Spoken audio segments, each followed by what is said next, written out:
Hey everybody, we're going to do another day of 7.7 solved by factoring. First thing you might notice is that I'm wearing the same clothes. I'm not dirty, don't worry. Even though it's a later day for you, I just doing it the same day. You guys see that I'm still here at school, still seeing an empty sea of seats that I wish I did see you guys in. So I'm taking showers, don't you worry. All right, you guys, so we're going to do extra examples for 7.7 solved by factoring. Make sure you guys write these down. You can pause the video after I start the problem and see if you guys think that you could finish them. Or again, you could re-watch over and over again until it kind of clicks. So you guys, I have 3 examples for today. Example number 1, we're going to start off with x squared minus 100 is equal to 0. Now, since I said we're going to solve by factoring, we have to factor or turn it into a times problem. And the reason why it would be nice is if 0 is the answer to a times problem, we can use the zero product rule. So I look at this and I figure out, well, what type of factoring can I do? I go back and I look at my notes. 7.3, greatest common factor. Well, they don't really have a greatest common factor. 7.4b, MA bottoms up. This isn't a trinomial, so it doesn't look like those. So the only thing that it could be is 7.5, difference of squares. I circle the minus sign, I fork the front, I fork the back. The front, x times x, the back, 10 times 10. And now I can set up my 2 factors or my 2 parentheses. I set up parentheses. The front fork is in the front. The back fork is in the back. And I give 1 plus and 1 minus. Please remember, this is the only time when you have to put a plus and you have to put a minus. It's just its rule. And that still equals 0. Do not forget the equal sign. Do not forget the 0. Earlier on in the chapter, we were done because we didn't have the equal 0 stuff, but now we do. And then we get to do our little melody for the zero product rule. So I hope that you do sing along with me. And we go, front equals 0, back equals 0. All right, I set up the 2 equations that I just did by front equals 0, back equals 0, because they can be anything. Then I minus 10 on both sides, leaving me negative 10. I add 10 on both sides, leaving me positive 10. Now, as we saw in our last video, you can box them separately, or math people say, hey, there's a really nice, easy way of writing that one time. You say plus or minus, which means positive or negative, 10. That is the way that I will probably be writing my answers on answer keys. But I'll accept it if you write them separate. All right, the next problem, number 2. We look at 6x squared plus 6x is equal to 0. Again, you can pause the video and try it for yourself to see if you think you can. Well, if you have your notes and you flip through all your chapter 7s, you start at 7.3. That's when we really started to learn how to factor. So I read greatest common factor and I notice they have things in common. This is a GCF problem. So what is the largest number that 6 and 6 have in common? If you look at your factor sheet, is 6. Then, when you look at your variables, they both have the letter x, and you choose the smaller exponent of 2 and 1 is 1, so 6x to the first is your GCF.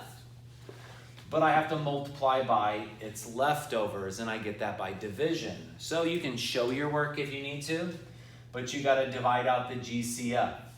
Now, when you do that, you divide the big numbers and subtract the small numbers. You'd have to go back and look at chapter 6 for that.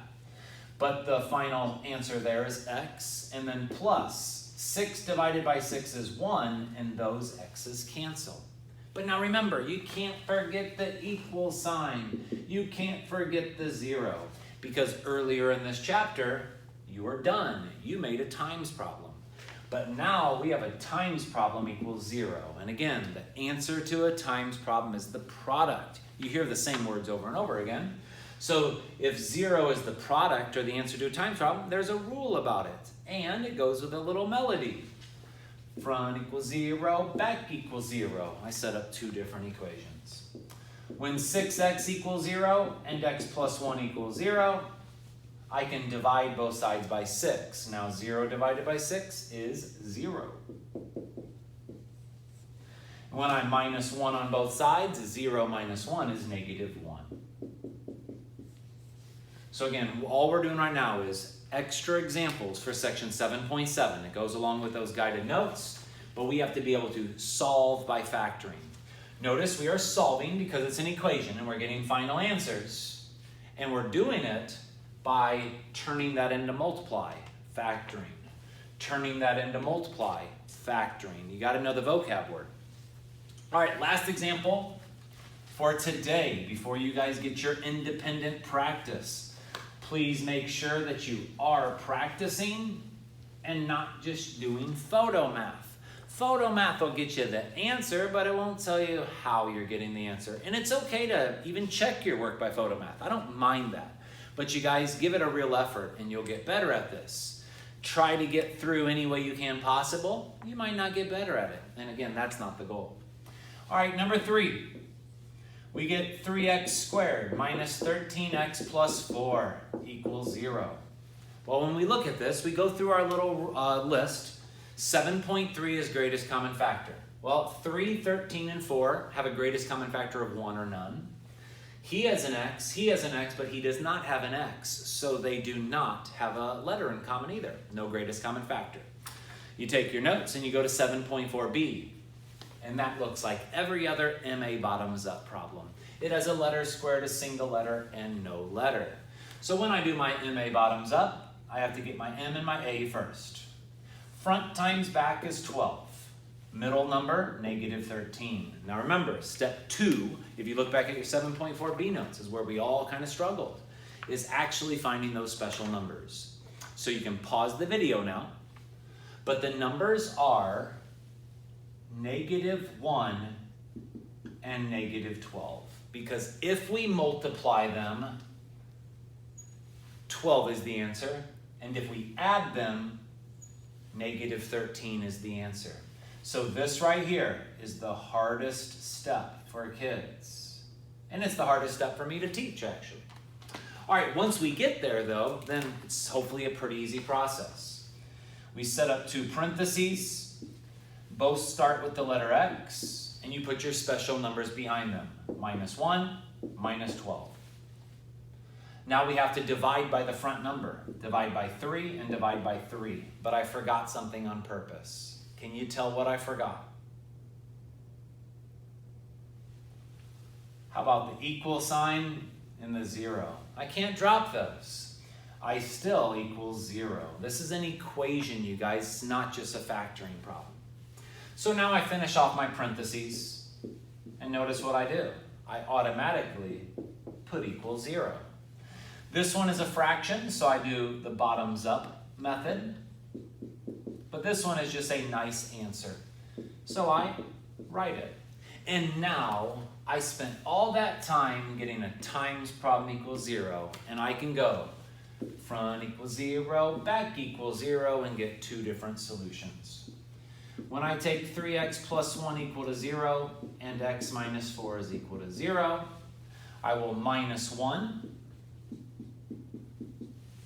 and I will divide by 3. Now, that stays a fraction. I prefer fractions over decimals, but if you put a decimal, it would be negative 0.3 repeating. This problem, I will add 4 and be done. All right, you guys, I hope you guys that helps. Again, try your independent practice. Make sure that you guys are going through this stuff, and hopefully we see you soon. It's your boy, Mr. P. See ya.